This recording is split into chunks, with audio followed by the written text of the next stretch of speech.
रहा राजीव गांधी शिक्षा का शहर, उठ रही हरियाणा में शिक्षा की लहर। ऑक्सफोर्ड कैम्ब्रिज जैसा हाँ होगा शिक्षा का शहर। उच्च शिक्षा मिलेगी यहाँ, होंगे रोजगार के भी अवसर। नालंदा तक्षशिला की गौरवमयी परंपरा में हरियाणा की ऐतिहासिक अनुपम धरा में खुल रहा राजीव गांधी शिक्षा का शहर। उठ रही हरियाणा में शिक्षा की लहर। हरियाणा में गूंजा शिक्षा का शंखनाद है। विश्व का सबसे बड़ा एजुकेशन कैंपस है आ रहा सोनीपत राई में, जहां 1.5 लाख छात्र पढ़ेंगे पढ़ाई में। सोनिया गांधी मनमोहन सिंह की रहनुमाई में, भूपिंदर सिंह हुड्डा की अगुवाई में कर रहा तरक्की हरियाणा, छू रहा बुलंदी हरियाणा। हरियाणा मेरी शान, हरियाणा मेरी आन, हरियाणा मेरा महान।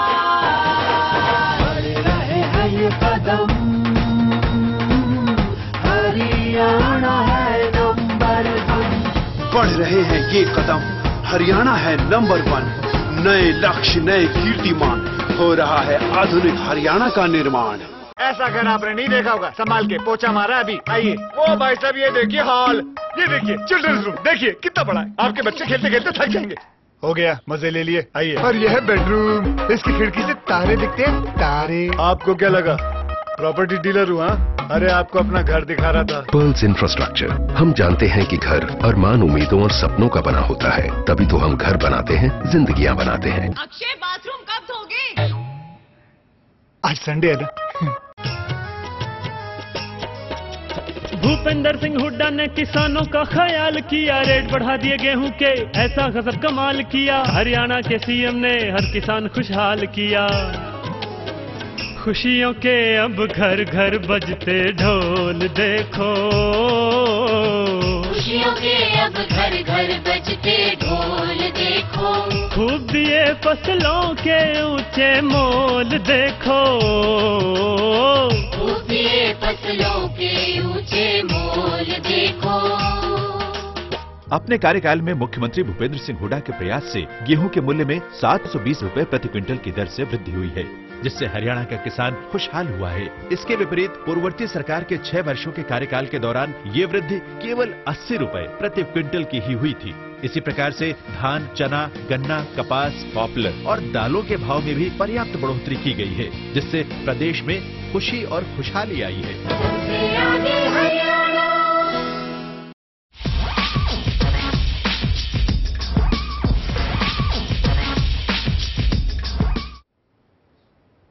वक्फे के बाद खैर मकदम में आपका बढ़ते हैं आगे। ईरान के एटमी मामले पर होने वाले मुज़ाकरात के एक और दौर की नाकामी के बाद अमेरिकी वज़ीर ख़ारजा जॉन कैरी ने ईरान को खबरदार करते हुए कहा है कि ईरानी जौहरी प्रोग्राम पर मुज़ाकरात लंबे वक्त तक जारी नहीं रह सकते हैं। ज़राए के मुताबिक उन्होंने मशरिक़ वस्ता, यूरोप और एशिया के 10 रोज़ा दौरे के आगाज़ पर तुर्की पहुंचने के बाद सहाफ़ियों से बात करते हुए ये बात कही। वाज़ेह रहे कि कज़ाकिस्तान के अलमाती शहर में होने वाले मुज़ाकरात बगैर किसी नतीजे के ख़त्म हो गए थे।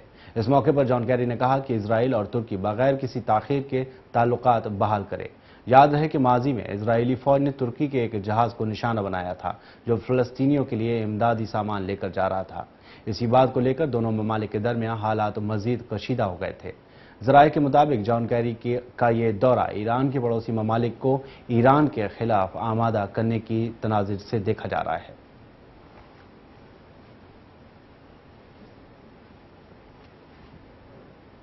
इजराइल ने मगरबी किनारे में अपनी फौजों को अलर्ट रहने का हुक्म दे दिया है। मगरबी किनारे में सहीनी फौज की फायरिंग में 2 फ़लस्तीनियों की मौत के बाद हालात मजीद कशीदा हो गए हैं।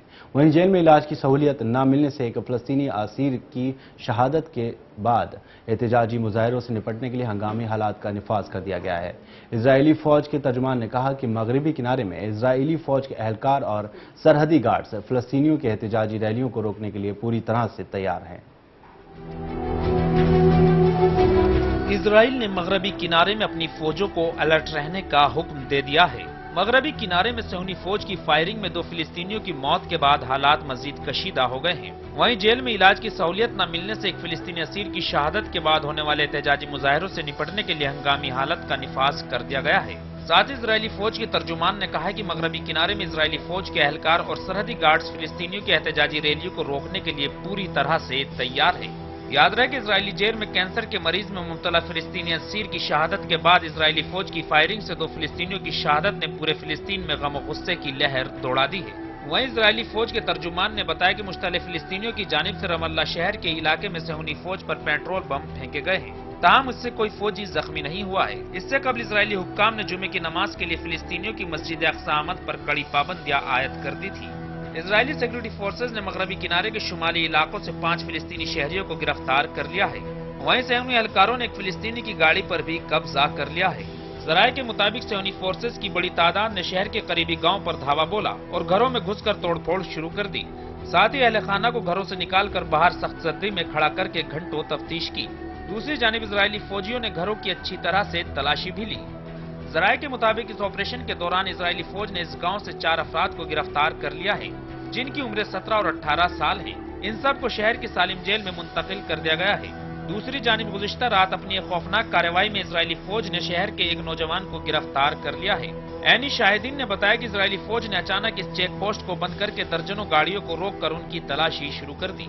वाज़ेह है कि इजरायली फौज ने गुज़िश्ता साल नवंबर में 8 रोज तक गज़ा पर खौफनाक बमबारी के बाद होने वाले सीज़फायर मुआहदे की बाज़ खिलाफ वर्जी की है। लगभग 200 फिलिस्तीनियों की शहादत के बाद मिस्री सलासी में होने वाली इस मुआहदे के बाद इजराइल मुसलसल इसकी धज्जियां उड़ा रहा है। और दिलचस्प अमर यह है कि आए दिन गज़ा में दरअंदाजी करके और फिजाई बमबारी करके फिलिस्तीनियों को शहीद किया जा रहा है, जो कि अमन मुआहदे की सीधी सीधी खिलाफ वर्जी है। वहीं इजराइल को अहले गज़ा की जानिब से इजरायली इलाकों पर बरसाए गए काद रॉकेटों पर मुआहदा याद आ गया है।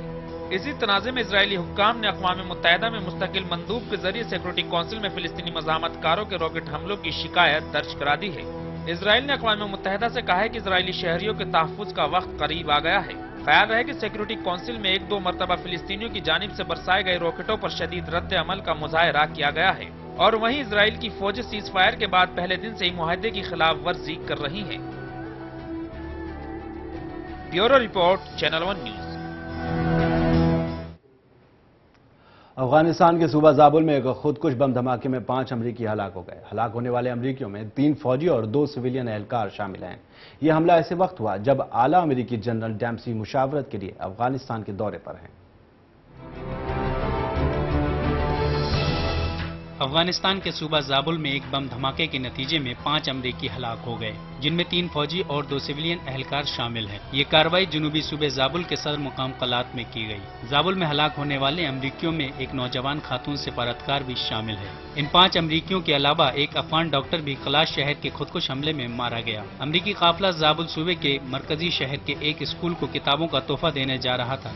यह हमला ऐसे वक्त में किया गया जब अमरीकी फौज के joint chief of staff committee के सरबराह जनरल मार्टिन डेम्सी मुशावरत के लिए काबुल पहुंचे हुए हैं। अफगानिस्तान के सूबे ज़ाबुल के सदर मुकाम कलात में होने वाले हमले के हवाले से सूबाई पुलिस के सरबराह जनरल गुलाम सकी ने नामा निगारों से बात करते हुए कहा कि गवर्नर और अमरीकियों के काफिलों के दरमियान पहुंचकर एक खुदकुश बमबार ने अपनी बारूदी बेल्ट को उड़ा दिया। अफगानिस्तान में सरगर्म तालिबान ग्रुप के तर्जमान कारी यूसुफ अहमदी ने हमले की जिम्मेदारी कबूल करते हुए कहा कि खुदकुश बमबार का निशाना इत्तेहादी फौज का काफिला या ज़ाबुल सूबे का गवर्नर था। ज़ाबुल सूबे में होने वाली हलाकतों से रवा वर्ष के दौरान हलाक होने वाले गैर मुल्की फौजियों की तादाद 30 हो गई है और इनमें 22 अमरीकी फौजी शामिल हैं। गुज़िश्ता 8 माह के दौरान ये अमरीकी फौजियों के लिए इंतहाई खौफनाक हमला करार दिया गया है। इसी साल के दौरान तालिबान हमले में 6 गैर मुल्की सिविलियन बाशिंदों की भी हलाकतें हुई हैं। अमरीकी वजीर खारजा जॉन कैरी ने इन हलाकतों पर शदीद रंजो गम का इजहार करते हुए कहा कि सूबे में अमरीकी वज़ीर खारजा के 4 दीगर एहलकार भी जख्मी हैं और उनमें से एक की हालत नाजुक बनी हुई है। उन्होंने मजीद कहा कि वजीर दिफा चक हैगल अमरीकी सदर की रहायशगाह व्हाइट हाउस और वजारत खारजा के आला एहलकारों के साथ राब्ता रखे हुए हैं। Bureau report, channel 1 news. तो खबरें खलीज में फिलहाल के लिए बस इतना ही। मुझे दीजिए इजाजत। अल्लाह हाफिज।